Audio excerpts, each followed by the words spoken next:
Spencer. With Daddy. Stop loss with Daddy. Stop off with Daddy. High five. Yeah. Hey there. What up? We're back. Stop loss with Spencer, episode 22. That's right, episode 22. Whew, that's a lot. A lot of stop loss, but there's still some stuff to cover, so let's do it. Today, we're discussing the firming process, literally the most crucial process of the entire stop loss negotiation timeline is going to be the firming process. So if you've already firmed your stop loss, kudos to you on the 90 or 120 day lock. You put it to bed, you moved on, congrats, way to go.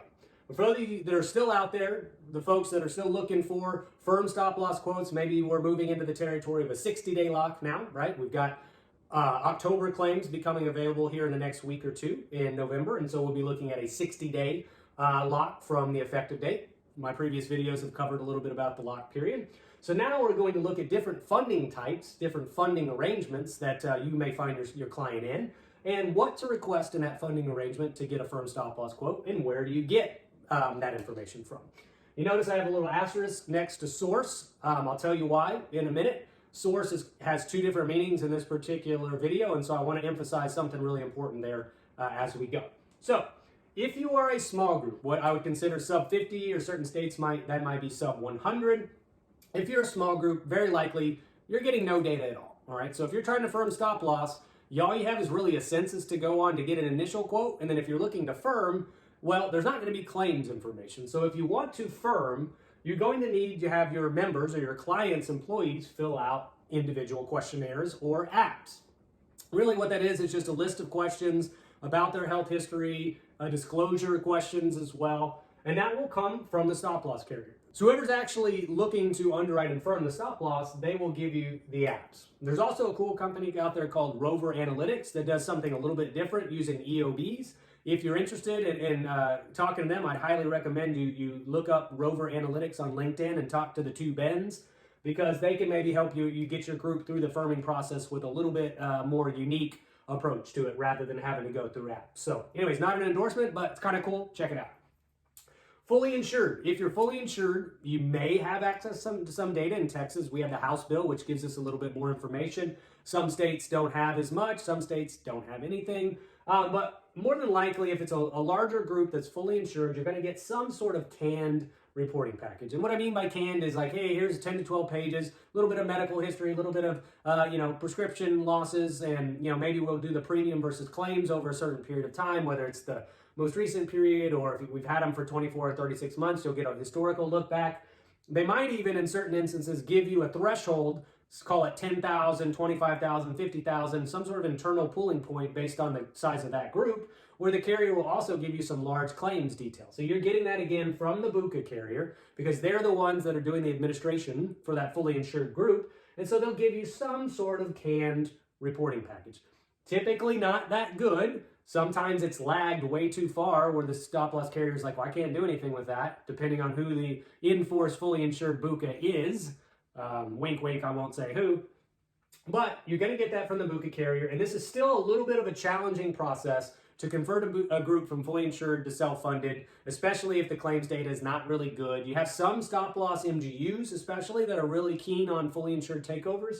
But this is going to be a little bit of a challenge. So just because you have a good illustrative quote on a fully insured group for stop loss, you get this, doesn't mean you're going to have adequate data again to get it actually converted to being firm. So remember, you can't buy a stop loss quote unless it is firm. Okay? So now we'll move into a level funded arrangement, meaning the group is currently level funded, whether level funded with a BUCA, or you might have some sort of package TPA level funded deal that does have a stop loss carrier and does have a PBM that they put together for you as an off-the-shelf solution. So depending on if you're with a BUCA, you're going to get something canned again. Cigna, as an instance, has their level funded product that's really popular and it's good. They have a decent reporting package that will give the stop loss carrier, if you're looking to move self-funded, of course, give that stop loss carrier some better insights than they're probably going to get fully insured. One of the biggest selling features, in my opinion, of moving a group from fully insured to level funding is access to slightly better and more claims information to get those insights. That'll also help you in the firming process too. If it's with a TPA, then we'll cover this more in the self-funded, currently self-funded funding type. If with a TPA, you're going to get a lot better data. An independent TPA, you'll get significantly more information to present to the stop loss carrier for firming. So again, you're either getting that from the BUCA carrier, if it's level funded with the carrier, or you're getting it from whoever the TPA is. The claims data will come from the TPA if it's an off-the-shelf level funded solution. So if the group is currently self-funded, so that means they have stop loss, whether from a BUCA carrier or an independent third-party stop loss carrier, depending on who the administrator is, if it's the ASO, which is BUCA doing admin services only, or if it's an independent TPA, this is where you're going to really get significant data. And this is what I want to spend, I guess, the rest of the time talking about. So if you have a self-funded group right now, here's a list of the predominant things that you're going to need. And remember, timing is crucial. We're talking about 60-day locks now in the middle of November, getting October data. So here's a list of the things that you're going to need. So you need monthly aggregate claims. So broken up by medical and prescription, separated if you can get it. Monthly aggregate claims up until through October, and then historical if it's available as well. Remember, always request claims data on a policy period basis, not a calendar year, if the calendar year does not coincide with 1/1, okay? 50% of spec report. So if the group has a $100,000 deductible, you're going to need the BUCA ASO or the TPA to give you claims, all claimants above 50% of spec. So if it's a $100,000 spec, $50,000 and above, all claimants that have $50,000 in claims or above, okay?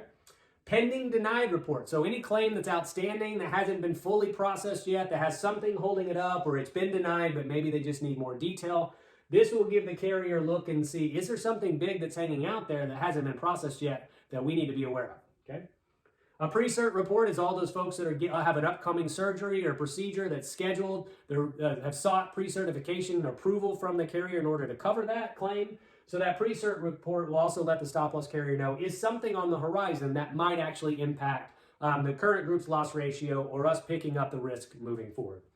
And last but not least, and probably not last, but the other kind of crucial component of that is case management notes. So if there are high cost claimants on the plan today, the stop loss carrier that's looking to firm will most likely say, hey, I need case management notes on these individuals. If you have large claimants that already exist, might as well go ahead and preemptively provide those case management notes because it'll speed up the firming process. But this is where they're going to really dig deep and go, all right, yes, this person is a high claimant today, but will they be an impactful high-cost claimant next year? Or, did all their claims happen in February and there's nothing to worry about? So monthly ag reports, 50% of spec reports, pending denied reports, pre-cert reports, and case management notes as well.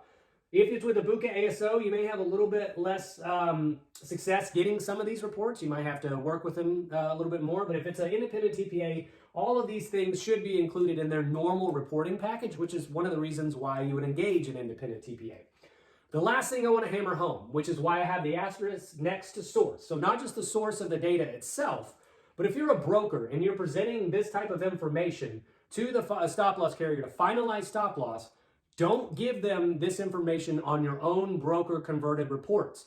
Most of the carriers these days want to see actual source reporting from the source of the administrator. So on their letterhead, something that shows this is actually coming out of the TPA or the ASO's portal rather than I've had a member in my own brokerage agency converting that data into my reporting package. There's a big reason why, right? Obviously human error, transposing, but also if it's on the source reporting, then there's less likelihood for shenanigans, shall I say, to happen where you're misrepresenting the claim's risk, okay? So source reporting, keep that in your head.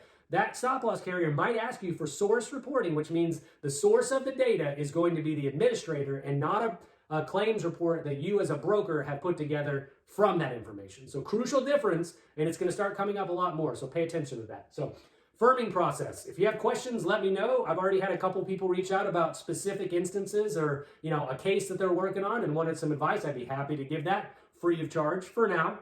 But hopefully this covers the crucial and the big stuff for firming stop loss. So Stop Loss with Spencer, episode 22 in the books.